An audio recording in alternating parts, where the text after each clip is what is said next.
Morning children, let's study about the raw materials required for photosynthesis. From the equation of photosynthesis, it is very clear that the raw materials required are carbon dioxide, water, sunlight and chlorophyll. Let's study about them in detail. Carbon dioxide. Where from plants get this carbon dioxide? They get it from atmosphere. You know that atmosphere consists of 0.03% of carbon dioxide, and that is the source of carbon dioxide for the plants. Now what are the structures that are present in plants that help in taking carbon dioxide? They are stomata. Stomata are pores that are present in the lower epidermis of leaves, and through these pores carbon dioxide enters into leaves by a process called diffusion. What is diffusion? Movement of air from high concentration to low concentration. So inside the leaves carbon dioxide concentration is less because continuously carbon dioxide is being used up in photosynthesis. So it is less here and more outside. So air enters from high concentration to low concentration by diffusion process. So this is how carbon dioxide enters into the cells of the plants. Now about water. Where from water is taken up? It is from soil. And the structures that help in absorption are roots, root hairs and branches of roots. So how do roots take up this water? By a process called osmosis. So in 9th class you have studied about osmosis. What is it?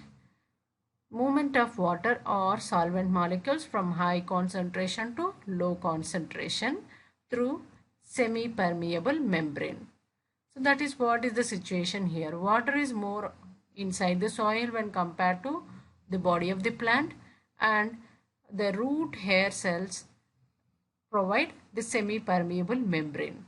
So by osmosis process plants take up water and roots take up water. This water goes through xylem and distributes it to every part of the plant. Okay, next. Light. How do plants get light? That is from sun. And from Engelmann's experiment, it is clear that blue and red wavelengths of visible light is responsible for maximum rate of photosynthesis, right?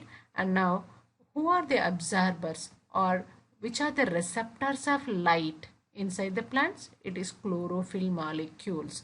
So chlorophyll molecules absorb blue and red wavelengths of visible light from sunlight.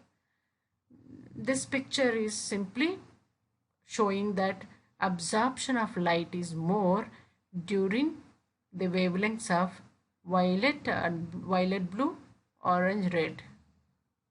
That's it. Then chlorophyll, the last raw material. Chlorophyll, where is it present? It is present on the thylakoid membranes as light harvesting complex. Each light harvesting complex consists of 250 to 400 molecules. Now, there are different types of chlorophyll molecules. Chlorophyll A, B, C, D. We find A and B in plants. Now, the structure of chlorophyll, if you observe, it has a tetrapyrrole ring. See here, this is one pyrrole ring, this is another. So, 4 pyrrole rings are present in chlorophyll molecule. Next, they have in this tetrapyrrole ring, we find magnesium ion at the center.